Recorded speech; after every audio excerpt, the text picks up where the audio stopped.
Bonjour tout le monde. Alors, nous voilà encore aujourd'hui là, en avant de la Bible, de la parole de Dieu. Et on va commencer aujourd'hui, on va lire l'épître de Paul aux Romains, chapitre 1, et on va lire les versets 1 et 2. C'est sur ce texte-là qu'on va focuser aujourd'hui.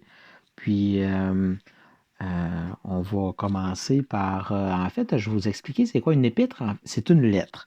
Fait que quand on dit l'épître aux Romains, en fait, ce qu'on veut dire, là, c'est la lettre que Paul a écrite aux églises de Rome. Alors, on va commencer tranquillement avec les deux premiers versets du chapitre. Puis, aujourd'hui, je vais utiliser là, une Bible de version, nouvelle édition de Genève, Louis II, 1979. Donc, comme vous pouvez voir, là, c'est une Bible, tout ce qui est fait de plus ordinaire, un livre normal, mais qui renferme des paroles extraordinaires. Hein? Dans ce livre-là, c'est la parole de Dieu vivant qu'on peut lire. C'est Dieu qui nous parle directement et personnellement. Alors, pour commencer, là, si vous voulez bien, avant de se lancer, on va prier pour demander l'assistance et la direction de notre Seigneur. Alors, merci, Seigneur grand Dieu. Merci parce que c'est toi qui es le Dieu vivant, le Dieu créateur. C'est toi qui mérites toute louange, tout honneur, toute gloire, toute adoration. Merci, Seigneur, pour ta Bible qui est un guide parfait pour nous. Merci pour ta parole qui est vivante, qui est édifiante. Puis merci, Seigneur, pour vraiment cette Bible-là qui nous permet d'avoir les réponses à toutes nos questions. Je te prie, Seigneur, de me donner les bons mots pour expliquer ta parole, puis que ça puisse toucher des cœurs. Notre vœu, Seigneur, c'est que ta parole puisse être proclamée, que ton évangile puisse être expliqué, puis qu'il y ait des personnes qui soient sauvées, Seigneur, par ton sacrifice parfait sur la croix. Alors, on te remet toutes choses entre tes mains. C'est au nom de ton Fils Jésus qu'on te prie. Amen. Alors, avant de commencer là, dans l'Épître aux Romains, on va situer un peu les événements, si vous voulez bien. Alors, cette lettre de Paul a été destinée aux églises à Rome. C'est pour ça que ça s'appelle l'Épître de Paul aux Romains, parce que dans le fond, elle a été destinée là, aux églises qui étaient situées à Rome. Puis Rome, dans ce temps-là, ben, c'était la capitale de l'Empire romain. Alors, selon les historiens là, qui ont évalué tout ça, cette lettre-là aurait été écrite environ 56 ans là, après Jésus-Christ, donc après la mort de Jésus. Commençons notre lecture. On va aller lire l'Épître de Paul aux Romains, les versets 1 et 2. Alors, Paul, serviteur de Jésus-Christ, appelé à être apôtre, mis à part pour annoncer l'Évangile de Dieu. Alors, on voit ici là, que Paul a été choisi pour annoncer l'Évangile par Jésus-Christ lui-même. En fait, Paul, avant sa conversion, il s'appelait Saul, avant sa rencontre avec Christ. Et il persécutait des croyants. Il persécutait les disciples de Jésus. Ça, on peut voir ça, là. On va aller faire un petit tour dans le livre des Actes, qui est juste le livre avant l'Épître aux Romains, le livre des Actes, et on va aller au chapitre 8. On va aller lire le chapitre 8, quelques versets, au chapitre 8 ici, et on va lire les versets 1 à 3.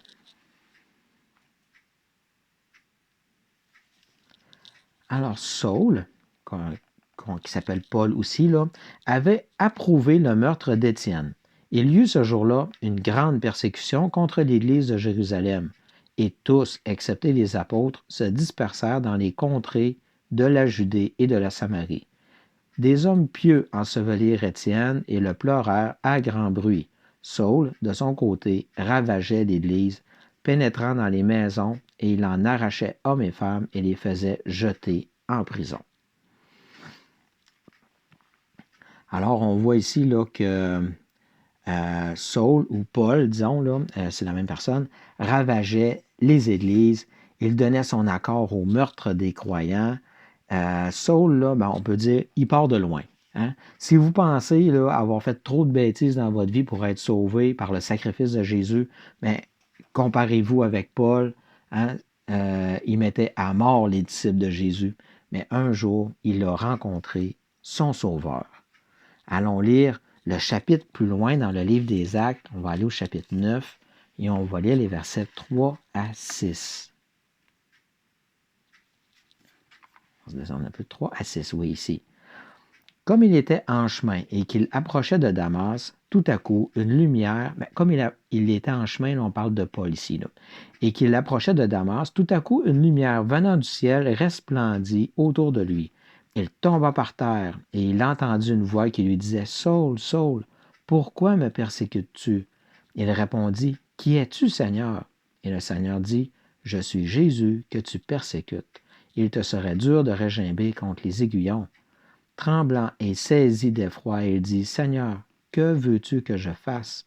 Et le Seigneur lui dit, Lève-toi, entre dans la ville, et on te dira ce que tu dois faire. Alors après avoir obéi à Jésus, Saul ou Paul, là, il s'est converti, il est né de nouveau et il s'est fortifié dans des enseignements donnés par d'autres chrétiens. Allons voir le verset encore au chapitre 9, on va aller au verset 22. Verset 22 qui est juste ici. Cependant, verset 22 qui est juste ici. Cependant, Saul se fortifiait de plus en plus et il confondait les Juifs qui habitaient Damas, démontrant que Jésus est le Christ.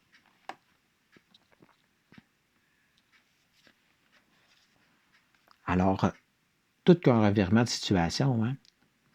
Paul qui persécutait les églises, qui mettait à mort les croyants, il est devenu un de leurs plus farouches défenseurs. Puis un de leurs plus zélés, une personne zélée dans l'annonce de l'Évangile. Retournons dans notre texte de l'Épître aux Romains. On va aller lire les versets 1 et 2. Alors Paul, serviteur de Jésus-Christ, appelé à être apôtre, mis à part pour annoncer l'Évangile de Dieu, comme on vient de le lire.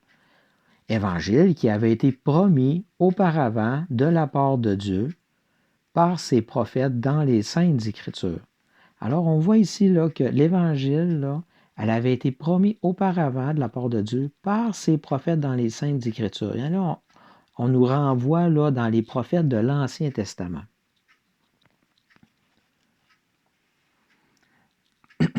Paul, ici, là, dans ce verset-là, dans sa petite introduction, il rappelle aux églises de Rome que l'arrivée de Jésus avait été prédite des centaines d'années avant sa venue sur terre, par des prophètes. On le voit dans de nombreux passages là, de l'Ancien Testament, vraiment, là, tout le long de l'Ancien Testament, là, on voit des prophéties sur l'arrivée de Jésus sur terre, puis de sa raison de la venue sur terre. On voit ça partout dans l'Ancien Testament. On va aller regarder un passage que j'aime particulièrement. C'est un passage dans Ésaïe, le prophète Ésaïe, vers la fin de l'Ancien Testament. Puis on va aller lire au chapitre 53. Alors, le prophète Ésaïe, on voit ici. On va aller au chapitre 53, qu'on a juste ici. Et on va aller lire les versets 1 à 9, si vous voulez bien. On va aller les versets 1 à 9. Alors, qui a cru à ce qui nous était annoncé? Qui a reconnu le bras de l'Éternel? Il s'est élevé devant lui comme une faible plante, comme un rejeton qui sort d'une terre desséchée. Il n'avait ni beauté, ni éclat pour attirer nos regards, et son aspect n'avait rien pour nous plaire. Méprisé et abandonné des hommes, homme de douleur et habitué à la souffrance, semblable à celui dont on détourne le visage, nous l'avons dédaigné. Nous n'avons fait de lui aucun cas. Cependant, ce sont nos souffrances qu'il a portées. C'est de nos douleurs qu'il s'est chargé, et nous l'avons considéré comme puni, frappé de Dieu et humilié. Mais il était blessé pour nos péchés, brisé pour nos iniquités. Le châtiment qui nous donne la paix est tombé sur lui, sur Jésus, et c'est par ses meurtrissures que nous sommes guéris. Nous étions tous errants comme des brebis. Chacun suivait sa propre voie, et l'Éternel a fait retomber sur lui l'iniquité de nous tous. Il a été maltraité et opprimé. Il n'a point ouvert la bouche, semblable à un agneau qu'on mène à la boucherie, à une brebis muette devant ceux qui la tondent. Il n'a point ouvert la bouche. Il a été enlevé par l'angoisse et le châtiment, et parmi ceux de sa génération qui a cru et qui était retranché de la terre des vivants et frappé pour les péchés de mon peuple. On a mis son sépulcre parmi les méchants, son tombeau avec le riche. quoiqu'il n'ait point commis de violence et qu'il n'ait point eu de fraude dans sa bouche. Alors, tout le long de ce passage-là, là, on comprend qu'on parle vraiment de Jésus quand il est venu sur terre en tant qu'homme s'offrir en sacrifice. Et tout ce passage-là a été écrit par le prophète Ésaïe environ 700 ans avant l'arrivée de Jésus sur terre. Hein? Tout ce que le texte qu'on a lu a prédit, ça s'est tout déroulé exactement comme c'est écrit. On voit vraiment que Dieu, il est au contrôle de la situation. Allons relire nos 2 premiers versets de l'Épître de Paul aux Romains. On va retourner au chapitre 1 ici. Et on va juste les relire. Alors, Paul, serviteur de Jésus, hein, on a vraiment vu que Paul s'est mis à l'œuvre pour Jésus-Christ, appelé à être apôtre par Jésus-Christ lui-même, mis à part pour annoncer l'Évangile. On a vu qu'il était zélé dans l'annonce de l'Évangile, puis pour être un défenseur de l'Évangile. Un Évangile qui avait été promis auparavant de la part de Dieu. Hein, c'est une promesse que Dieu nous a faite qu'elle allait nous envoyer un sauveur par ses prophètes dans les Saintes Écritures, comme on a vu dans l'Ancien Testament. On a vu à une place, entre autres, dans Ésaïe, que c'est une promesse que Dieu a faite, qu'il allait nous envoyer un sauveur, et il a tenu sa promesse.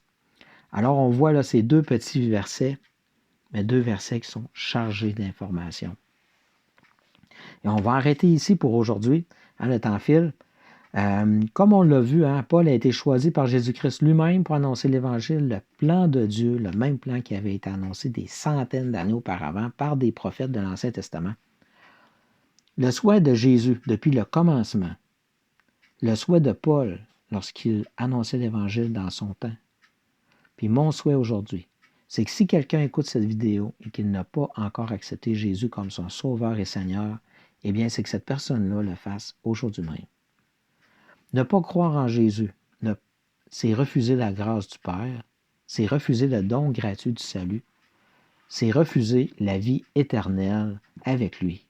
Le résultat de ce refus, c'est l'éternité dans les temps de feu séparés de Dieu.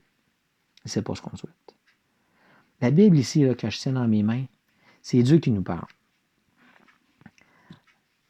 C'est Dieu qui explique son plan de rédemption pour nous. L'apôtre Paul, lui, il a tout sacrifié, puis il a consacré toutes les dernières années de sa vie à annoncer l'Évangile au plus de gens possible. Ma prière et mon souhait le plus sincère s'adressent ici aux gens qui ne connaissent pas Jésus comme leur sauveur personnel. Lisez la Bible, la parole de Dieu.